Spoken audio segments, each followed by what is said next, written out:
Hello, मेरे लाल बाल Gopal. In this video, we will discuss about some very important environmental studies questions answer.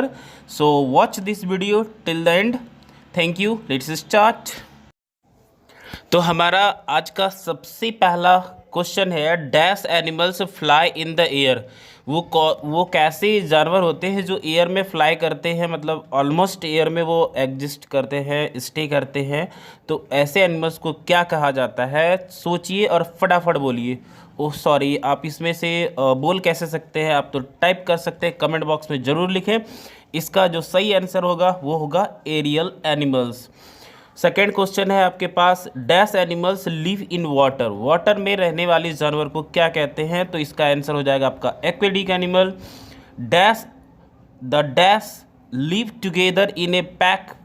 तो इसका हो जाएगा answer wolves. Fourth number question है, a group of dash is called pride. तो pride जो है वो कौन से एनिमल्स के ग्रुप को कहा जाता है? तो वो इसका आंसर हो जाएगा आपका लायन. नेक्स्ट 5 करोड़ का सवाल है, dash can stop a moving object. वो कौन है जो एक मूविंग ऑब्जेक्ट को ब्रेक कर सकता है, रोक सकता है, उसकी स्पीड को रोक सकता है? तो उसका आंसर हो जाएगा फोर्स. और नेक्स्ट क्वेश्चन है आपके पास, dash causes day and night. तो इसका आंसर हो जाएगा rotation. Rotation causes day and night. अब आप पूछोगे कि ये रोटेशन कौन सा बला का नाम है? तो ये कोई बला का नाम नहीं है, ये मूवमेंट ऑफ द अर्थ है जो अपने ही एक्सिस पर ये लट्टू की तरह घूमते रहता है, जिसकी वजह से सन के जिस पार्ट जो अर्थ का पड़ता है सन का रेस वो डे होता है और जो बैक साइड होगा उधर नाइट होता है. तो इसलिए हम बोल सकते हैं कि rotation of the earth causes day and night. Next देखते हैं हम लोग क्या है.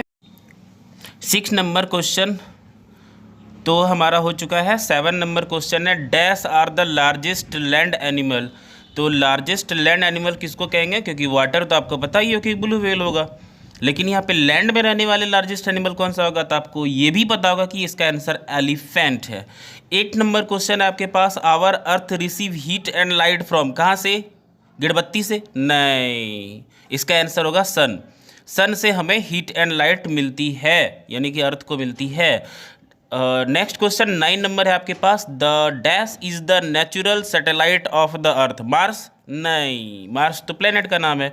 तो इसका आंसर हो जाएगा moon. Moon is the natural satellite of the earth. अब ये सैटेलाइट क्या है? सैटेलाइट जो होता है एक ऐसे हेवनली बॉडी होती है जो किसी प्लेनेट के चारों तरफ रिवॉल्व करती है.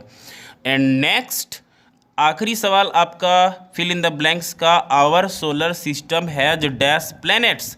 यहाँ पे एस लगाने के लिए छूट गया है, एस यहाँ पे प्लैनेट्स होगा. तो यहाँ पे आपका नंबर ऑफ प्लैनेट्स कितने होते हैं आपको पता होगा कि वो 8 है. तो our solar system has 8 planets. Okay, तो अब आ गई हमारी बारी. अरे नहीं, हमारी बारी तो चलती रहती है. अब आ गई चूज़ द करेक्ट ऑप्शन की बारी. अब यहाँ पे आपको क्या करना है? अपना टैलेंट दिखाना है. और ये आपको 3 ऑप्शन दिए जाएंगे, उसमें से सही आंसर को आपको चूज़ करना है. तो क्वेश्चन नंबर 1 है, seals and walrus are aquatic land और बोथ. ये कहाँ रहते हैं? तो ये जल में रहते हैं, यानी कि वाटर में रहते हैं. तो बोले तो एक्वेटिक एनिमल इसका सही आंसर हो जाएगा. नेक्स्ट क्वेश्चन आपके पास है, animals that active at night. क्या होगा? निशाचर. ऐसे जानवर जो रात को एक्टिव होते हैं, दिन भर सोते रहते हैं, ऐसे जानवर को क्या कहा जाता है? तो हमने कहा निशाचर, तो ये सही है. ये नेचुरल एनिमल का जो हिंदी है वो है, तो यहाँ पे नेचुरल एनिमल हो जाएगा इसका answer. Next question, which of them fly in the air. ये आप ये फिल इन द ब्लैंक्स में आप कर चुके हैं, तो इसका आंसर हो जाएगा aerial animal. A group of wolves, ये भी आप जो है फिल इन द ब्लैंक्स में कर चुके हैं, तो यहाँ पे आपका हो जाएगा पैक. 5 नंबर क्वेश्चन है, donkeys are use to carry good in cities, village और टाउन. तो यहाँ पे हो जाएगा village. Friction can stop things. तो ये भी आप फिल इन द ब्लैंक्स में कर चुके हैं, तो बट वहाँ पे हम फोर्स भरवाए हैं, मतलब ब्लैंक्स में जो है फोर्स दिए हैं, तो वहाँ पे फ्रिक्शनल फोर्स भी आप कर सकते हैं, नहीं तो आप सिर्फ फोर्स भी लिख सकते हैं. तो यहाँ पे हो जाएगा स्टॉप मूविंग थिंग्स. यहाँ पे मूविंग भरने हैं. Next question, the orbit of each dash is fixed. तो यहाँ पे आपका हो जाएगा planet. The orbit of each planets is क्या हो जाएगा? फिक्स्ड. ओके, अब नेक्स्ट देखते हैं हम लोग क्वेश्चन आंसर. तो पहला क्वेश्चन है हमारे पास, why do animals need homes. जानवरों को घर क्यों चाहिए? सिनेमा बनाने के लिए. अरे नहीं, जैसे हम लोग को घर चाहिए रहने के लिए बैड वेदर से जो है प्रोटेक्ट करने के लिए, वैसे जानवरों को भी घर चाहिए रहने के लिए और अपने दुश्मनों से बचने के लिए। तो इसका आंसर होगा animals need homes to stay and protect themself from enemies. Next question आपके पास है, define the term municipal corporation. तो इसका आंसर हो जाएगा the local body that governs a big city is called municipal corporation. Next third number question है, what is magnetic energy, मतलब चुंबकीय ऊर्जा क्या है। तो देखिए, magnet has a energy in it, magnet के पास जो है एक तरह की ऊर्जा होती है, that is why it attract iron object, इसलिए तो वो किसी आयरन ऑब्जेक्ट को अपनी तरफ अट्रैक्ट कर लेता है, आकर्षित कर लेता है, खींच लेता है।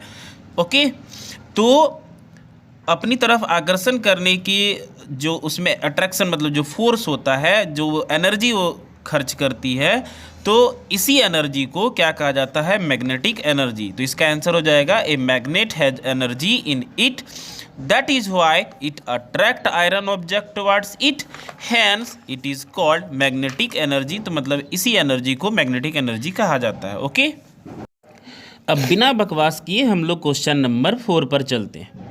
What do you mean by a comet, comet से आप क्या समझते हैं। तो कॉमेट जो है एक ऐसी मतलब हेवनली बॉडीज़ है, मतलब बोल सकते हैं कि ये आकाशीय पिंड है। तो N object in space that look like a bright star, एकदम चमकीले तारे की तरह ये दिखता है, विथ अ टेल, और इसमें क्या होता है, आपका टेल होता है। Okay, and moves around the sun is called comet. तो इसका सही आंसर क्या हो जाएगा, an object in space that looks like a bright star with a tail and that moves around the sun is called comet. Next question आपके पास है, name the planet having a ring in it. ऐसी planet, ऐसी ग्रह जिसके चारों तरफ क्या हो, रिंग बना हुआ हो, तो ऐसे प्लेनेट को क्या कहा जाता है। इसका सही आंसर हो जाएगा सैटर्न। बहुत ही छोटा सा आंसर है, फटाफट से याद कर लीजिएगा। 6 नंबर क्वेश्चन है, what is the role of mahila mandals. तो इसका आंसर हो जाएगा they educate women on health, child care and other house hold issues. Okay, next है आपका डिफाइन द फॉलोज, आपको डिफाइन करनी है। तो यहाँ पे पहला है आपका प्लेनेट। प्लेनेट किसको कहा जाता है, a heavenly body that revolve around the sun is called planet, जो सन की चारों तरफ परिक्रमा करता है उसको हम लोग प्लेनेट कहते हैं। और नेक्स्ट है आपके पास सैटेलाइट। सैटेलाइट क्या है, तो अ heavenly body that revolve around the planet, ये प्लेनेट की चारों तरफ रिवॉल्व करता है, तो इसको सैटेलाइट कहते हैं। जो सन की चारों तरफ का रिवॉल्व करता है तो उसको प्लेनेट कहते हैं। नेक्स्ट है आपके पास कॉन्स्टलेशन। तो a group of stars forming interesting shape is called constellation. और फोर्थ नंबर है आपके पास रोटेशन। तो the movement of the earth on its on axis, अपने ही अक्ष पर जब अर्थ रोटेट करता है, लाइक एज जो है लट्टू जैसे घूमती वैसे, तो उसको हम लोग रोटेशन कहते हैं, इज कॉल्ड रोटेशन। तो इसी के साथ मेरा यह प्रवचन समाप्त होता है। मिलते हैं नेक्स्ट वीडियो में। Till then bye bye, thank you so much.